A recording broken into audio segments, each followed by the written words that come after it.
Au nom de Dieu toujours. Aujourd'hui, mes beaux élèves, on va discuter ensemble la session 2011, la première. Toute la session, j'ai mis toute la session, n'est-ce pas, sur l'écran. Bon. Alors, je vais lire doucement. Celui qui a une question, toujours la pose. Comme nous étions, n'est-ce pas, comme nous sommes en classe. Yani, vous devez vous comporter comme si nous sommes vraiment en classe. D'accord, monsieur. La rétinite pigmentaire.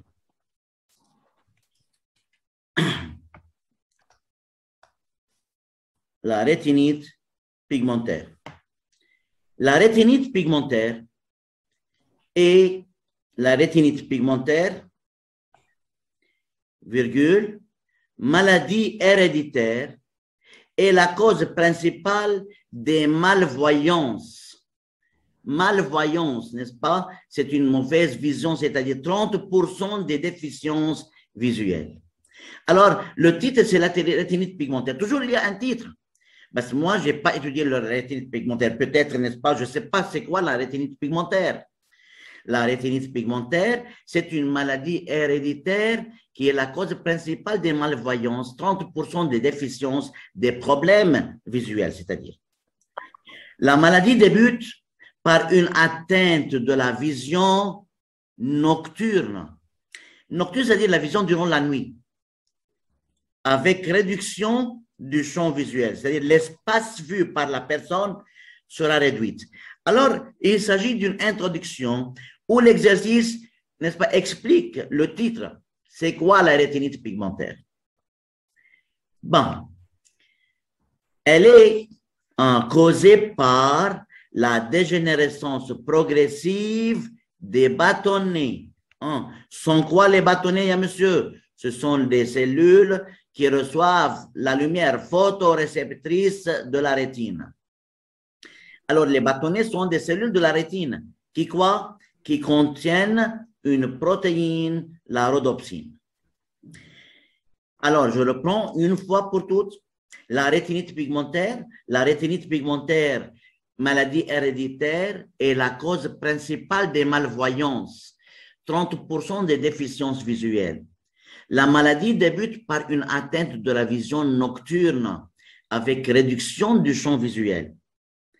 Elle est causée par la dégénérescence progressive des bâtonnets, cellules photoréceptrices de la rétine, qui contiennent une protéine, la rhodopsine. Toujours un exercice doit avoir, par la loi, doit avoir quoi? Une introduction.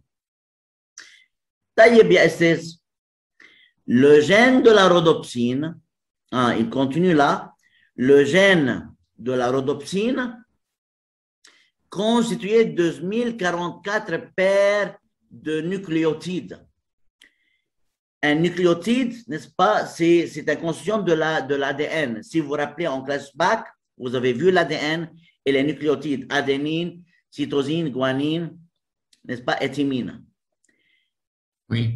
Le gène de la... Regardez, même si quelqu'un, n'est-ce pas, a oublié, n'aie pas peur. إلا من الله سبحانه وتعالى نحن بنخاف. بس خليني كفي قراية لشوف يا خي شو القصة. Le gène de la rhodopsine contient de 1044 paires de nucléotides, code pour une protéine de 348 acides aminés. Les gènes qui causent la rhodopsine et qui causent la formation de la synthèse de la rhodopsine, qui est une protéine importante et qui se trouve dans ces cellules photoréceptrices, les bâtonnets. La rétinite pigmentaire cause un problème de la vision. سبب الأساسي هو, n'est-ce pas, dégénérescence, la mort progressive des bâtonnets qui sont des cellules photoréceptrices de la rétine. Les cellules photoréceptrices de la rétine contiennent une protéine appelée la rhodopsine.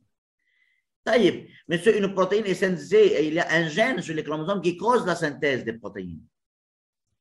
Le gène de la rhodopsine contient de 1044 paires de nucléotides, code pour une protéine de combien d'acides aminés? 348 acides aminés.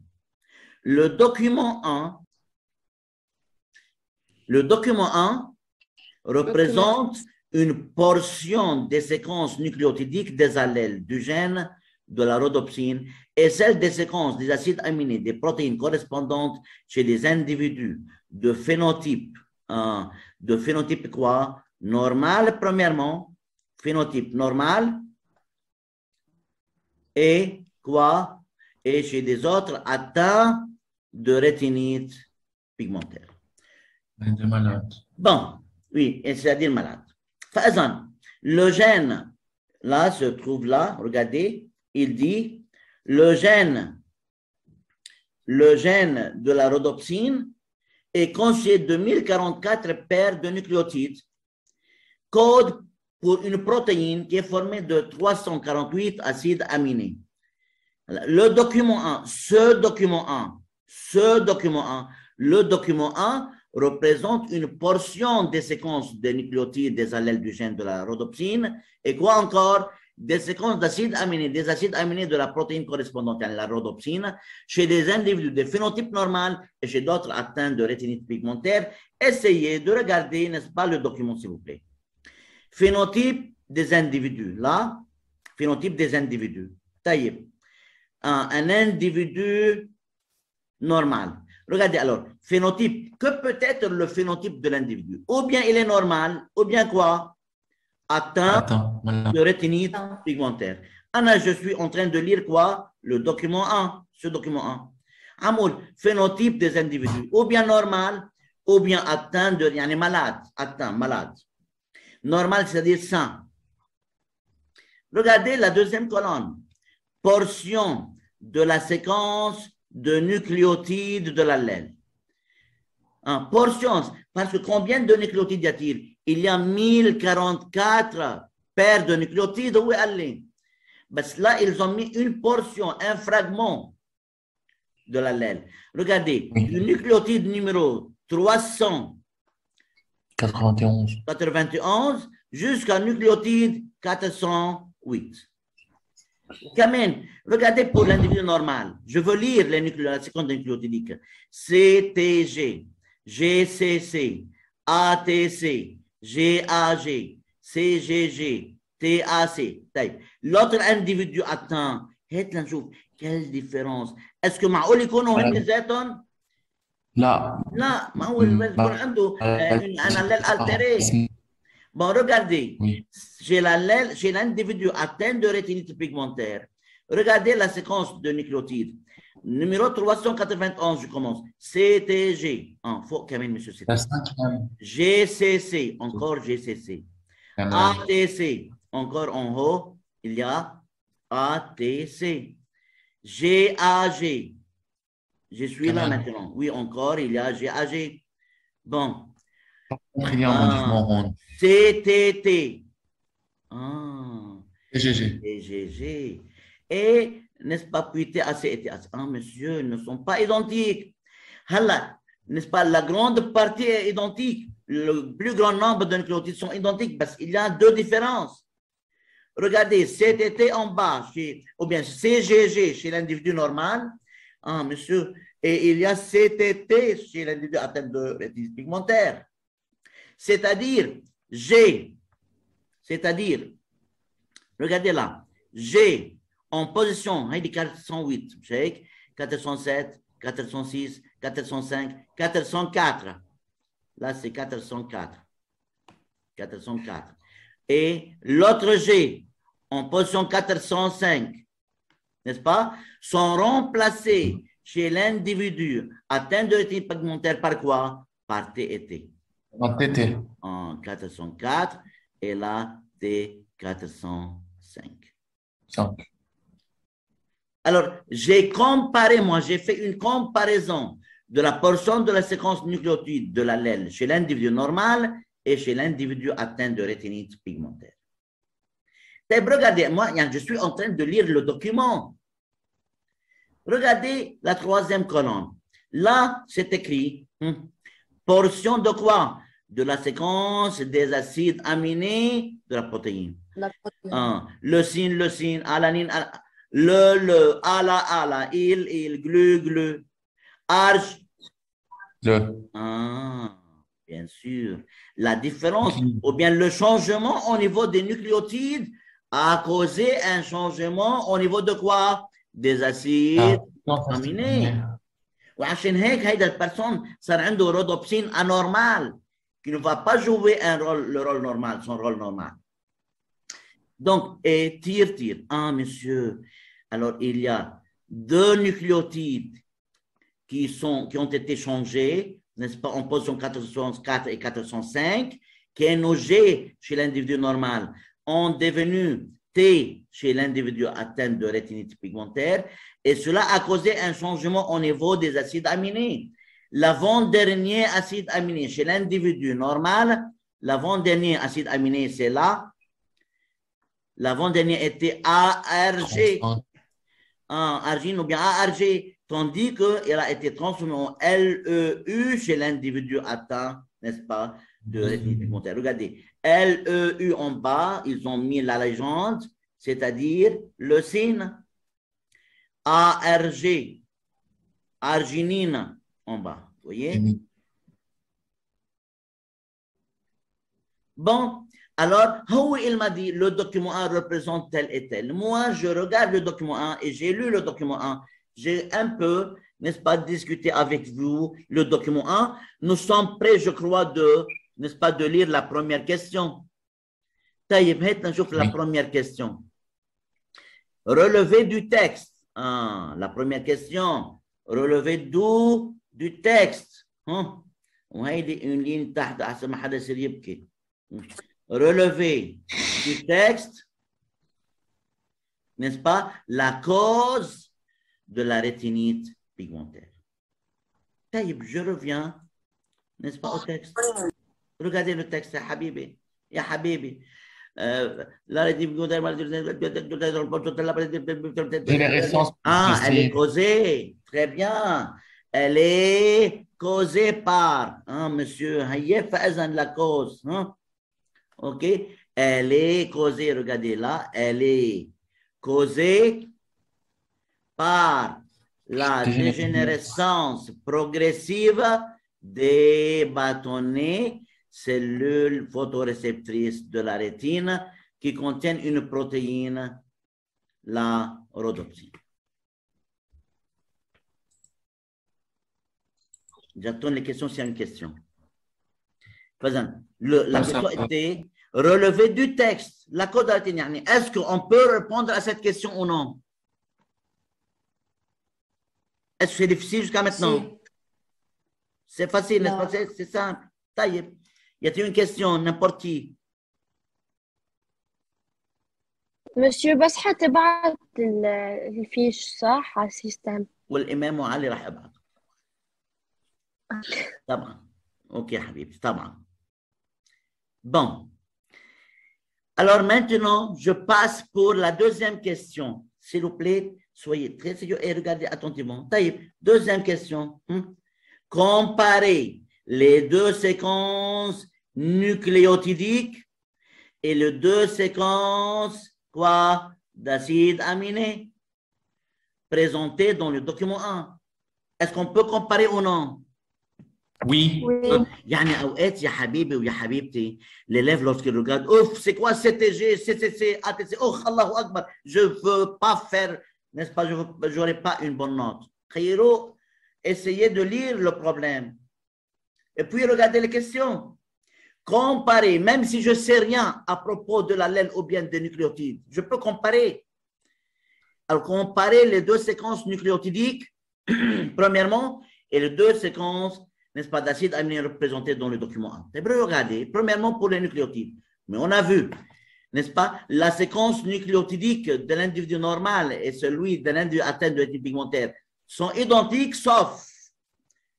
Et faites attention, lorsqu'ils disent comparer, vous devez indiquer la ressemblance et la différence, ou bien les ressemblances et les différences se trouvent. Donc, comparer les 2 séquences nucléotides. Monsieur, ces 2 séquences sont identiques à l'exception des 2 nucléotides.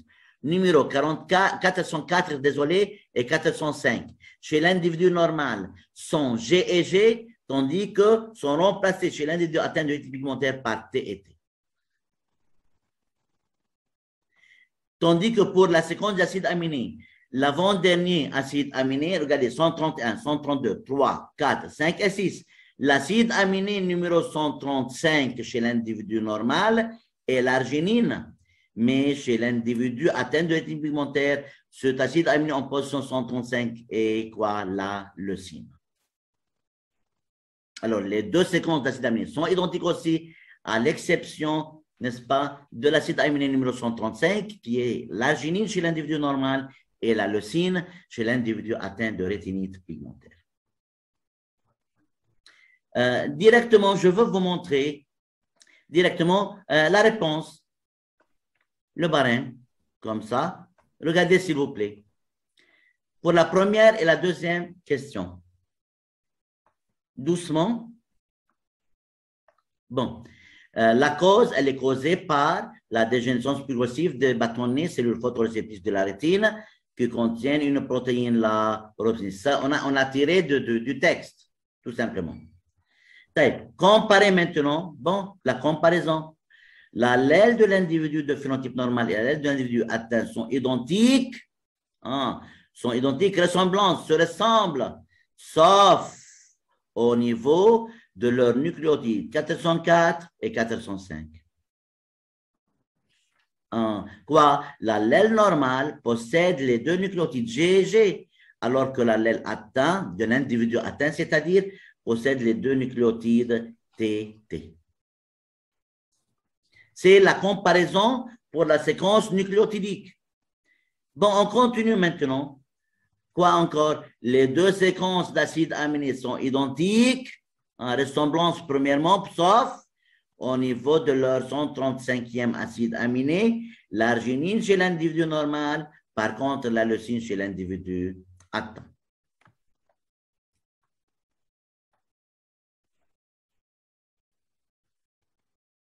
Bon, alors, ce n'est pas la peine du tout d'écrire, n'est-ce pas, cela? Ça va? C'est une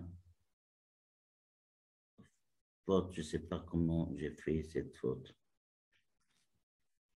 يعني moi, j'ai fait copy-paste للبرام.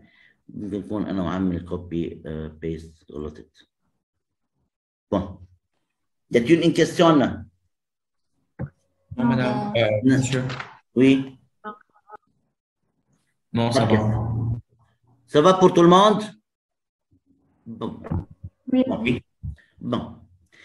J'ai comparé la séquence nucléotidique et j'ai comparé aussi quoi, la séquence d'acide aminé. Comparer, c'est-à-dire mettre les ressemblances, ou bien s'il y a plusieurs, et les différences. Je reviens maintenant pour la session. Oui, regardez les beaux élèves, regardez nos beaux élèves. La partie 3, on ne sait pas maintenant vraiment répondre à la partie 3. Parce que j'aurais voulu mettre cette partie. On ne va pas maintenant, n'est-ce pas, discuter vraiment la partie 3. Parce que je veux lire seulement. Vous savez, seulement je veux lire. Là, ça sera expliqué dans les séances prochaines. Parce que j'aurais voulu mettre la session toute entière. Qu'il pense, qu'il sait très bien qu'il commence à bien résoudre des sessions d'hérédité. Regarde, seulement je veux lire. Seulement je veux lire. Expliquer. C'est pas catégorie. Quoi? Non, monsieur Hall. Ok. Expliquer comment les modifications de la séquence nucléotidique de l'allèle conduisent à l'apparition des symptômes de la rétinite pigmentaire déjà mentionnés. Alors, ce n'est pas une question difficile. Parce que j'aurais voulu discuter avec vous, parce que ce n'est pas une question difficile, parce qu'on va un peu aborder ce sujet, n'est-ce pas, à part. Expliquer comment la séquence nucléotidique de l'allèle, conduisent à l'apparition des symptômes. Je peux répondre, monsieur. Monsieur. On peut répondre à cette question. Si je reprends la question, expliquer comment les modifications de la séquence nucléotidique de l'allèle, document 1, différence là où GG sont remplacés par TT. Comment cette différence conduise à l'apparition des symptômes? Qui a une idée? Qui a une idée? Oui. Moi,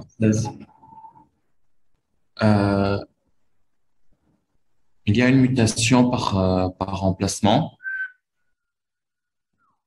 خوفني شو كلمة mutation يا رجل. اوكي très bien مش كثير بس ما تخوفني بكلمات جديدة. وي لا انه شو اسمه la séquence nucléotidique de l'allèle مثلا 404 et 405 est changée est remplacée par TT. très bien. Et طيب هاي changement qu'est-ce qu'il a causé؟ شو اسمه un changement dans la séquence des acides aminés. Ah, alors la protéine sera différente. Et cette protéine est importante dans les cellules à bâtonnets pour la vision, n'est-ce pas? Oui, parce que chaque 3 nucléotides code pour un seul acide Très aminé. bien, bravo. Donc, très bien. Donc, la manière où la question, hein? Expliquer comment les modifications de la séquence nucléotidique de l'allèle du document 1 conduisent à l'apparition des symptômes. Anna, je dois faire des symptômes de la rétine pigmentaire déjà mentionnés. Je veux faire une relation entre le changement ou bien les changements de la séquence avec le résultat de ces changements avec le changement que va subir la rhodopsine. Ah, monsieur, c'était rhodopsine. La rhodopsine, la rhodopsine, c'est une protéine qui se trouve dans les bâtonnets. Dans les bâtonnets qui ce sont des cellules photoréceptrices. C'est-à-dire, ces cellules ne vont plus jouer leur rôle, ces cellules vont dégénérer, vont mourir, ce qui va causer, n'est-ce pas, les symptômes de la rétinite pigmentaire. Donc, pour cela, très bien pour toi, Habib Albi. Non, oui, c'est une mutation, parce qu'on va voir cette notion, mutation par substitution, changement, remplacement. On va voir ces mots scientifiques. Changement de l'ADN, c'est-à-dire mutation. Très bien. Donc, il y avait un changement par substitution de ces deux. G et G sont remplacés par T et T, ce qui a causé la présence de la leucine au lieu de l'arginine dans la position 135. Alors, la protéine sera anormale, ne va plus jouer son rôle et ce qui cause la maladie. Je veux lire avec vous aussi la réponse proposée. Regardez les beaux élèves. La mutation, que je veux souligner pour que ça soit très clair chez vous. La mutation par substitution. Taban, les mots mutation et substitution seront expliqués dans les séances prochaines. Les changements, c'est le changement par remplacement. C'est comme ça. Au niveau des nucléotides 404 et 405 de l'ADN, c'est transcrit au niveau de l'ARN messager par un nouveau codon, ok, se traduit comme ça, par un nouvel acide aminé, la leucine, au lieu de l'arginine. C'est ça la réponse. Hein? La mutation par substitution des nucléotides 405 et 405, 404 et 405 de l'ADN, degré, sera traduit par un nouvel acide aminé, la leucine, au lieu de l'arginine. Cette nouvelle séquence d'acides aminés affecte, n'est-ce pas, la structure, on va voir ça, la structure de la rhodopsine qui devient non fonctionnelle. Ce qui m'intéresse, c'est que cela va causer l'apparition d'une nouvelle protéine non fonctionnelle.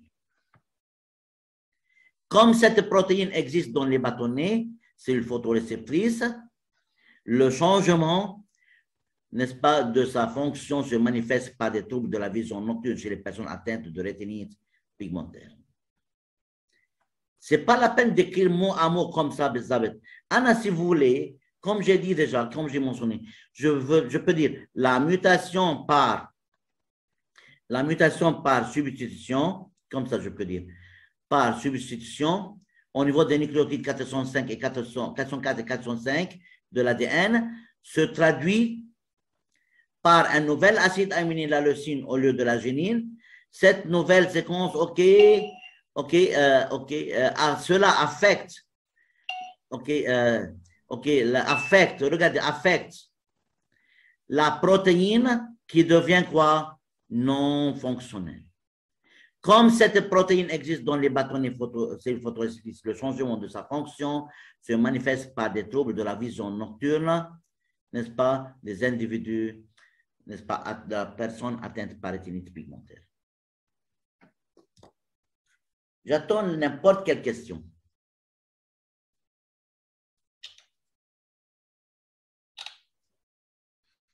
Celui qui a une question peut la poser. Moi, je reviens maintenant à la session. Entre deux parenthèses, c'était une question que j'ai proposée pour la récitation écrite, entre deux parenthèses, pour la sommative.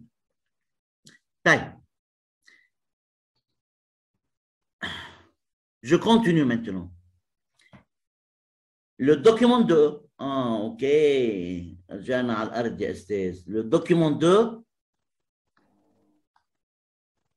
quoi? Le document 2 représente l'arbre généalogique d'une famille dont certains membres sont atteints de rétinite pigmentaire. Bon, alors regardez s'il vous plaît. Maintenant, il dit clairement, il commence à parler de l'arbre.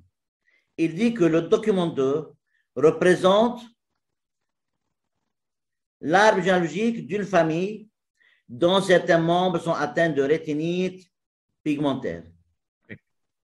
طبعا يا أستاذ طبعا أنا j'attends ces deux questions degrés. Regardez, précisez si l'allèle de la maladie est dominant ou récessif et encore, et quoi encore, indiquer sa localisation chromosomique. Toujours, on doit répondre à ces deux questions. L'allèle est-il dominant ou récessif?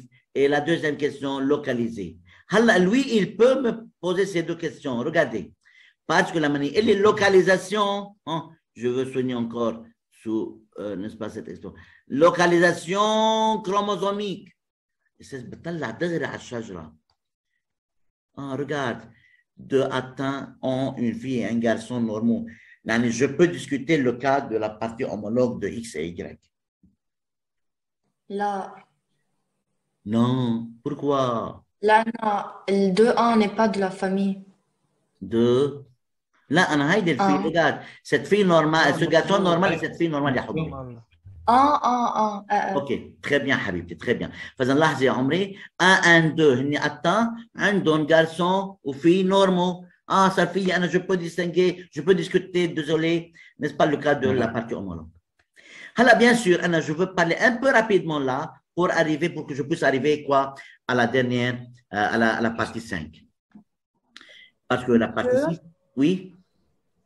On a fait. كيف عرفنا بسرعة إنه كيف عرفت بسرعة إنه على البارتي homologue là? Là, je peux discuter pas plus que ça parce que dans les règles que je vous ai déjà données, on peut seulement discuter ce cas lorsqu'il y a, dans le cas de dominance, un homme et une femme atteints ayant une fille et un garçon qui sont normaux. Ou dans le cas de récessif, un homme et une femme qui sont normaux ont un garçon et une fille atteints.